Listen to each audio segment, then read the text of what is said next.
Bonjour, mon nom est Jocelyn Landry. Je suis un guide ornithologique, c'est-à-dire que j'amène les gens à observer les oiseaux et j'aime à faire découvrir le passe-temps de l'observation d'oiseaux et ensemble, je vous propose des capsules d'observation d'oiseaux. Comme ça, on va se promener dans les paysages nature de Montmagny à la recherche d'oiseaux, mais aussi à la recherche de bons lieux où on peut observer les oiseaux. Au départ, je dois vous dire que l'ornithologie, c'est un passe-temps, malgré le mot parfois difficile pour certains à prononcer. L'ornithologie, c'est simplement le plaisir d'aller voir les oiseaux, d'aller identifier les oiseaux. J'ai commencé ce passe-temps à l'âge de 10 ans. C'est une activité qui est facile et qui est très abordable, très accessible. Simplement vous dire qu'à partir du moment où vous avez un intérêt pour la faune aviaire, il vous suffit simplement de quelques outils. On pense entre autres d'abord à un livre d'identification d'oiseaux. Il existe toute une panoplie de livres maintenant québécois qui vous permettent d'apprendre sur les oiseaux. Vous pouvez vous présenter à la bibliothèque de Montmagny. On a d'ailleurs une très belle sélection à ce propos. Les guides d'observation d'oiseaux vont vous permettre de nommer, d'identifier l'oiseau. Ce n'est pas dans ce livre-là que vous allez apprendre sur le nombre d'œufs, où les oiseaux vont, qu'est-ce qu'ils mangent. Au départ, ce sera vraiment pour être capable de nommer l'oiseau et ensuite, vous serez capable de faire vos propres recherches suite à votre excursion sur le terrain. Donc, on se munit d'un bon guide. Il existe plusieurs types de livres d'observation d'oiseaux. On pourra faire une capsule à ce propos.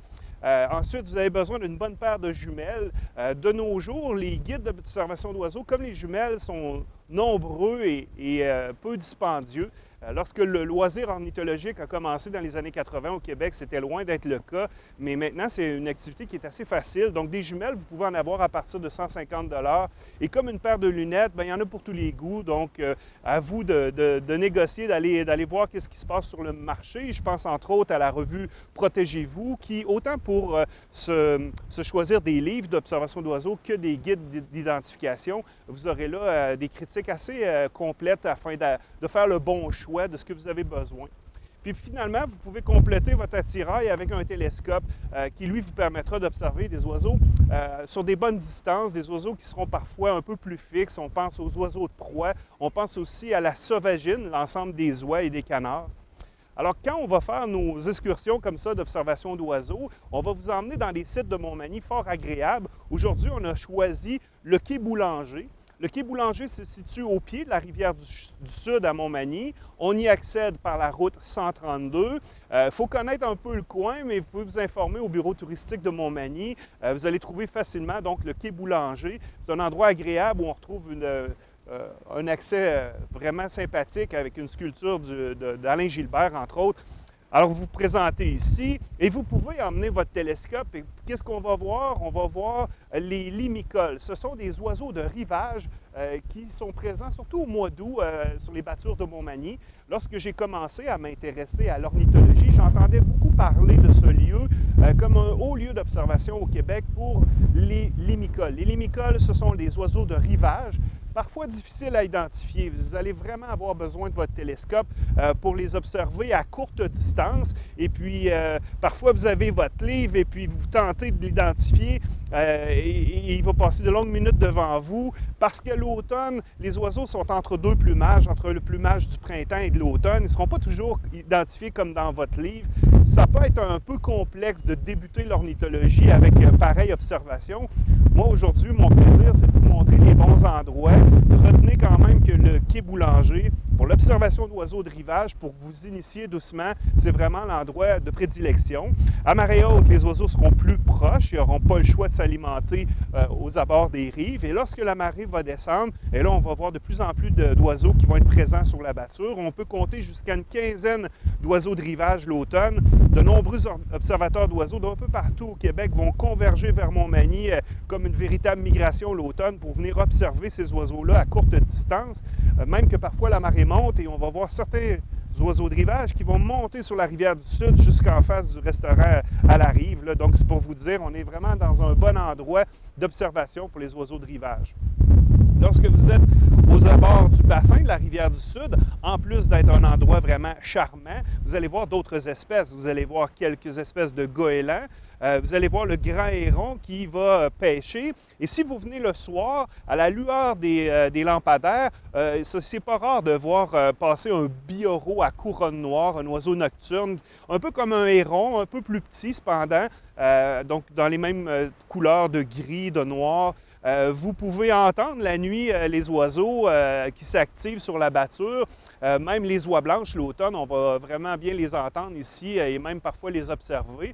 Donc, le bassin de la rivière du Sud à Montmagny, c'est la rencontre du fleuve et de cette rivière, la rivière du Sud, qui arrive de l'ouest. Et tout comme l'affluent de Cap-Saint-Ignace, le bras Saint-Nicolas, qui lui arrive de l'est et qui se jette dans la rivière du Sud un petit peu plus haut, bien, c'est vraiment une convergence. Là. On peut voir ici passer les oiseaux de proie comme l'aigle à tête blanche qui va, lorsque la marée baisse, venir manger les oiseaux morts aux abords de la bâture. L'aigle à tête blanche étant un oiseau charognard qu'on commence à observer de plus en plus dans le secteur. Il y a une quinzaine d'années, il était absent du paysage. Et on dit que c'est à cause de l'avènement des chevreuils qui meurent le long des grands artères routiers en Amérique, qui sont de plus en plus nombreux, les chevreuils qui ont gagné là, beaucoup de place dans le territoire. Bien, ces animaux-là, lorsqu'ils meurent, ils donnent une bonne nourriture à ces oiseaux charognards, comme l'urubu à tête rouge aussi, que vous avez peut-être déjà vu, qui est un oiseau qui ressemble à une grosse dinde. Donc, ces oiseaux sont nouveaux dans le paysage et profitent de nouvelles situations, ici, sur le territoire. Je veux vous dire que le bassin de la rivière du Sud à Montmagny, c'est un endroit sécuritaire. Vous n'avez pas besoin de souliers, vous n'avez pas besoin de vous casser la tête. Vous venez ici, c'est paisible, c'est relax. Je vous ai dit qu'on observait des limicoles, mais on observe aussi des canards. Les canards sont nombreux et en espèces aussi assez variées. Bien entendu, on va voir le canard colvert qui est présent tout l'été ici sur les bâtures du bassin, mais aussi vous pourriez voir le canard pilet. C'est un oiseau qui, le printemps, le mâle a une longue queue, il est vraiment magnifique. Il a été longtemps l'emblème de Montmagny comme espèce de sauvagine. Je viens d'utiliser le mot sauvagine. La sauvagine, c'est l'ensemble des oies et des canards. Il y en a de différentes espèces. J'ai commencé à m'initier aux oiseaux en étant un aide au bagage, au marquage de canards. Donc, on a marqué pendant quelques années ici dans la région des oiseaux et on pouvait en nommer, en compter de différentes espèces. Donc, je pense entre autres au canard branchu. Nous ferons une capsule toute spéciale pour parler des canards lorsque nous visiterons le marais aménagé par Canards Illimité lors d'une prochaine entrevue. Donc aujourd'hui, c'est une première expérience. Je vous amène donc au bassin de la rivière du Sud. Je vous ai dit que c'était un bon lieu, à marée haute comme à marée basse, pour observer les oiseaux. Parfois, vous allez voir des spectacles assez inusités. Vous savez, Montmagny est drôlement bien situé. Nous sommes au mélange des eaux douces et des eaux salées du fleuve Saint-Laurent. Donc, on peut voir des oiseaux d'eau salée parfois qui, perdus lors de grands vents, se retrouvent chez nous.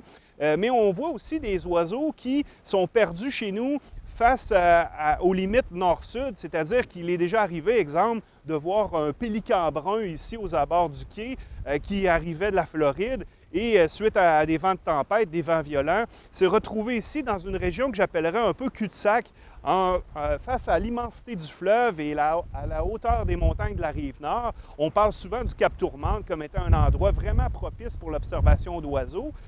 Donc, je vous dirais que ici à Montmagny, notre chance qu'on a, nous, c'est d'avoir un accès qui est public, qui est vraiment facile. Donc, vous vous présentez au quai de Montmagny, vous suivez les indications du traversier et vous pouvez ici voir des oiseaux parfois inusités, surtout entre deux saisons, surtout après des vents de tempête. C'est comme un cul-de-sac pour les oiseaux du nord et du sud, mais aussi, comme je vous ai dit, d'est en ouest, le mélange des eaux douces et salées, l'eau saumâtre, c'est comme un point de convergence. Donc, tout est possible lorsque vous venez observer les oiseaux à Montmagny. D'ailleurs, il y a parfois l'été quelques oiseaux limicoles qui attirent l'attention et qui font toute une folie sur les réseaux sociaux lorsqu'on communique la nouvelle. Portez attention aux goélands auxquels on porte peu attention. Souvent, on pense toujours aux goélands à bec cerclé qu'on voit au Kentucky et au McDo. Ici, à Montmagny, il est possible de voir, oui, le goéland argenté, le goéland à bec cerclé, mais on peut observer aussi le goéland marin.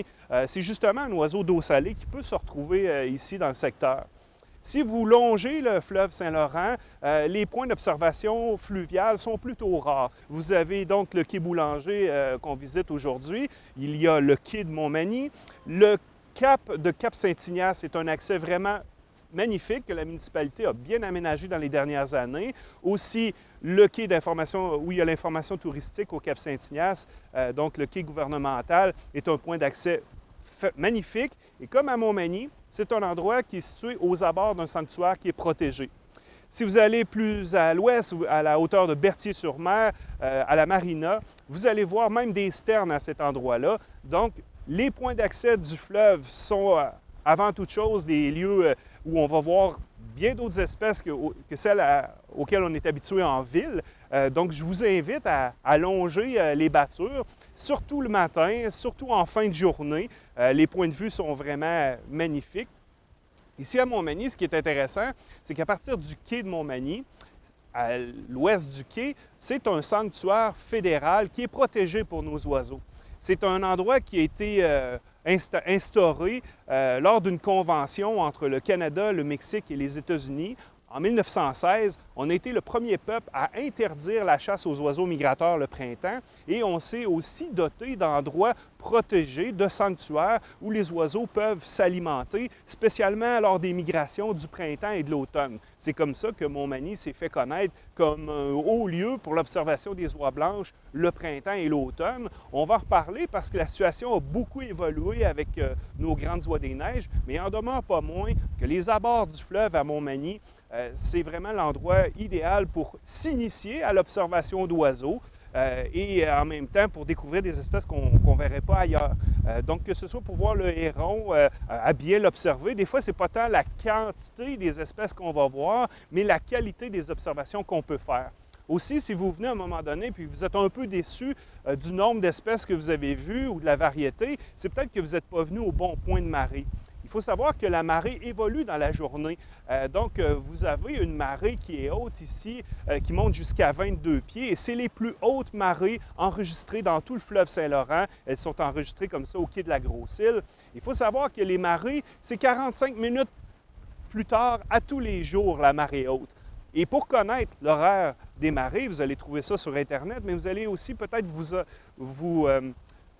vous rappeler que lorsque le traversier voyage entre l'île aux Grues et Montmagny, c'est le bon moment de la marée haute où les oiseaux seront proches de nous.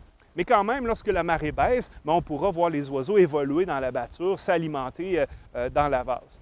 Je vous parlais du traversier. Vous savez que c'est le prolongement d'une route provinciale. Donc, l'accès au traversier est gratuit. Et si vous regardez bien l'horaire du traversier, vous pouvez peut-être profiter d'embarquer à bord gratuitement et de faire ce voyage entre le quai de Montmagny et l'île aux Grues. Et comme ça, de pouvoir profiter d'observations lors de la croisière qui est souvent fort agréable. Donc, c'est une belle façon, une traversée de 35 minutes pour découvrir notre fleuve. On dit toujours au Québec, embarque dans mon char, vire de bord. On parle comme si on était en bateau, puis on oublie que notre fleuve fait partie vraiment de notre vie. Même l'architecture de nos maisons ici dans la région est inspirée du monde maritime. Donc, n'oublions pas qu'à Montmagny, on est dans les premiers sites de colonisation, 1645, et que les premiers colons ont survécu, entre autres, à cause de l'abondance de gibier à plumes. Donc, on chassait les oiseaux.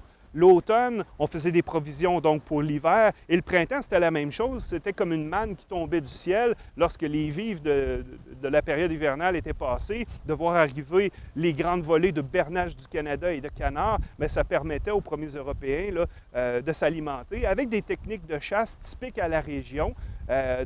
Ici, dans la région, on chasse sur le bord de la batture dans des trous creusée dans la vase. Je vais vous parler de la chasse parce qu'elle fait partie de nos traditions. Elle a été identifiée dans le patrimoine immatériel de Montmagny. Donc, les traditions de la chasse, les beautés de Montmagny. C'est un peu ce qu'on va faire dans nos prochaines capsules, vous faire découvrir les bons points d'observation de Montmagny, des beaux points de nature que vous ne connaissez peut-être pas et peut-être au passage, on va vous montrer aussi des oiseaux d'intérêt. Alors merci à tous, je vous souhaite une belle fin de journée et de belles observations ornithologiques. Au plaisir!